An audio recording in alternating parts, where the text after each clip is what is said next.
ప్రేక్షకులకు నమస్కారం.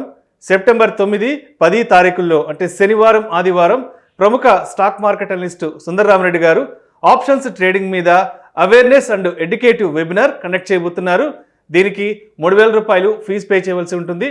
ఆసక్తి ఉన్నవారు ఈ కింద స్క్రోల్ అవుతున్న నంబర్ కాల్ చేసి వెంటనే మీ రిజిస్ట్రేషన్స్ ను పూర్తి చేసుకోగలరు. India's largest digital media network Suman టీవీతో చేతులు కలపండి. ఫ్రాంచైజ్ ద్వారా లోకల్ మీడియా పార్ట్నర్ అవ్వండి.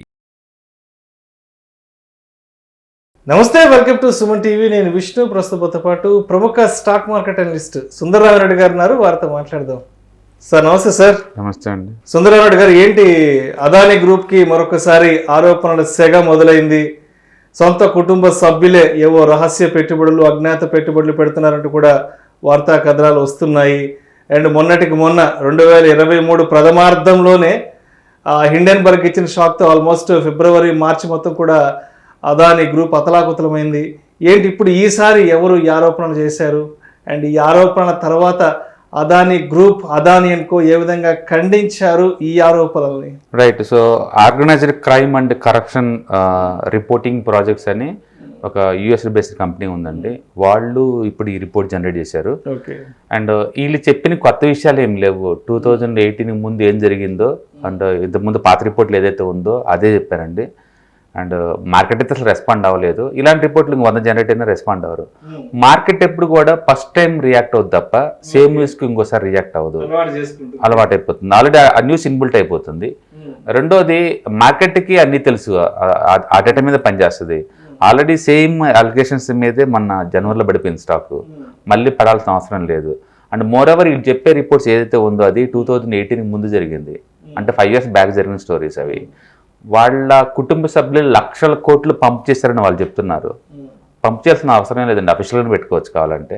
ఇప్పుడు రిలయన్స్ జియోలో మన జియో లిస్ట్ అయింది కదా, దాంట్లో అఫీషియల్గా రిలయన్స్ కొనుక్కుంటున్నారు అనుకుంటున్నారు. కాబట్టి వీళ్ళు చెప్పేది ఏంటంటే ఆల్రెడీ అదానీ వాళ్ళ ఓన్ కంపెనీస్లో 75% స్టేక్ హోల్డింగ్ ఉంది. ఉన్నప్పుడు కూడా ఇంకా మారిషస్ బేస్డ్గా వాళ్ళ తమ్ముడు వినోద్ ద్వారా పెట్టాల్సిన అవసరం ఏముంది అని వాళ్ళు అంటున్నారు. సో బేసికల్గా ఏదైనా ఉంటే ఇండియాలో లీగల్ అథారిటీస్ ఉన్నాయండి. సెబీ ఉంది, ఆర్బీఐ ఉంది, ఇంపోర్ట్ ఎక్స్పోర్ట్ ఆర్గనైజేషన్స్ ఉన్నాయి, అండ్ ఫైనాన్స్ మినిస్ట్రీ ఉంది. వీళ్ళు చూసుకుంటారు. ఎవరో అమెరికాలో చిన్న ఆర్గనైజేషన్ వచ్చి పాయింట్ చేయాల్సిన అవసరం లేదు ఇక్కడ. దీని మీద ఏంటంటే ముందు రోజుల్లో ఇండియన్ కంపెనీస్ మీద ఇలాంటి రిపోర్ట్స్ బోల్డ్ అని జనరేట్ అవుతాయి. మార్కెట్ వీటికి రెస్పాండ్ అవుద్దని నేను అనుకోవట్లేదు. ఎందుకంటే ఇది పాత న్యూసే. అంబానీ మీద, అదానీ మీద అలిగేషన్స్ అనేది పాత న్యూస్. ఇవన్నీ ఏదైనా కొత్తది ఏదైనా ఉంటే మార్కెట్కి ఇంట్రెస్ట్ అనిపించిద్దేమో తప్ప నీ కంపెనీలో నువ్వు పెట్టుకున్నావు అంటే అది వాళ్ళ కంపెనీలో వాళ్ళు పెట్టుకుంటారు, లీగల్గానే ఇల్లీగల్గా పెట్టుకుంటారు. అందులో ఏమి చెప్పండి. అదానీలో కంపెనీస్ అన్నింటిలో 75% ఓనర్లే ఉంటాయి. ఆ సంగతి ప్రపంచానికి అందరికీ తెలుసు. ఇక వాళ్ళ తమ్ముడు ఎన్ఆర్ఐ కోట కింద 5%, 10% వాళ్ళ హోల్డింగ్సే ఉన్నాయి. ఓకే, స్టాక్ మార్కెట్లో బోల్డ్ అని కంపెనీస్ ఉన్నాయి. వై ఫోకస్ అబౌట్ అదానీలో. ఓకే, వాళ్ళు వాల్యుయేషన్ పెంచారు అంటే ఒకళ్ళు పెంచినా నువ్వు 2018లో చెప్పండి ఆ విషయాన్ని. అర్థం ఉంది. ఇప్పుడు చెప్పడంలో ఏం ఎక్స్పెక్ట్ చేస్తున్నారు మీరు? మార్కెట్ నుంచి, కంపెనీ నుంచి ఏం ఎక్స్పెక్ట్ చేస్తున్నారు? అయిపోయిన పెళ్లికి భజంత్రులు ఎందుకండి? ఇవన్నీ ఏంటంటే మేము ఒకళ్ళు ఉన్నాం, మామూలుగా గుర్తుపెట్టుకోండి అని చెప్పేసి అనమాట. ఇది ఇవి బేసికల్గా ఏంటంటే కావాలని చేస్తున్న అలిగేషన్ లాగా ఉంటాయి. ఇవన్నీ పాత విషయాలు, ఇవి కొత్త ఏం కాదు అది. అందుకని వీటి వల్ల మార్కెట్ కూడా రెస్పాండ్ అవ్వలేదండి. నిన్న ఓవరాల్ మార్కెట్ వీక్నెస్తో పాటు 2% డౌన్ అండి అదానీ గ్రూప్. ఈరోజు మార్కెట్తో పాటు ఇవి కూడా పెరిగినాయి. అంటే ఈ న్యూస్ వల్ల ఎలాంటి రియాక్షన్ లేదని అంటాం. అంటే ఇప్పుడు ఫిబ్రవరి, మార్చ్లో జరిగినంత డ్యామేజ్ అయితే అదానీ అనుకోకి ఎక్కడ లిటరల్లీ జీరో డ్యామేజ్. ఇప్పుడు జీరో డ్యామేజ్ అంతే. నిన్న రిలీజ్ అయింది రిపోర్ట్. నిన్న మార్కెట్ నెగిటివ్లో ఉంది కాబట్టి Adani group stocks 2 to 3% down అయినాయి. ఈ రోజు మార్కెట్ అప్లో ఉన్నాయి కాబట్టి అదానీ గ్రూప్స్ అని ఈ రోజు కూడా 2% పెరిగినాయి. కాబట్టి ఇప్పుడు ఆ న్యూస్ వల్ల ఎఫెక్ట్ ఏముందంటారు? ఏం లేదు దాంట్లో. రెండోది, ఇంటర్నేషనల్గా ఎవరైనా ఇండియా మీద రిపోర్ట్ జనరేట్ చేస్తున్నారంటే అందరూ తెలుసు అది అదానీ మీద కానీ అంబానీ మీద వీళ్ళ మీద ఉంటాయని చెప్పేసి.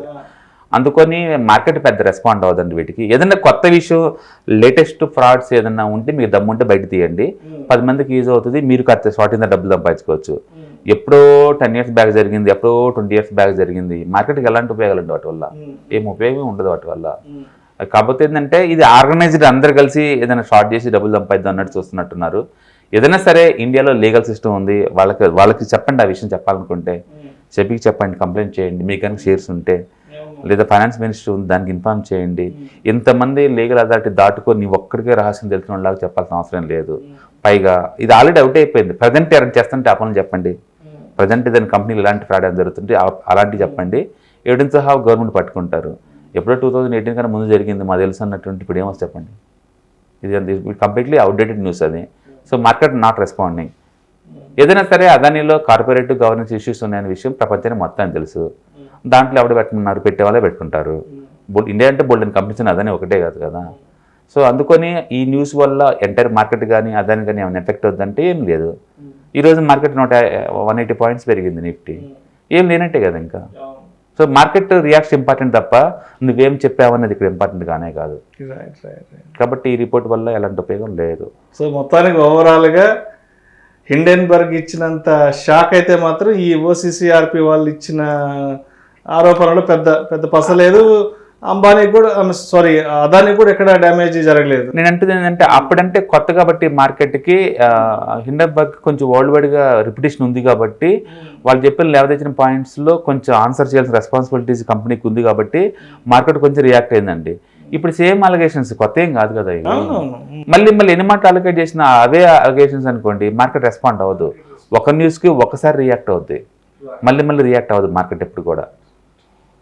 అందుకని మార్కెట్ ఏమి రెస్పాండ్ అవ్వట్లేదు. అదాని గ్రూప్ కూడా ఏమి రెస్పాండ్ అవ్వట్లేదు.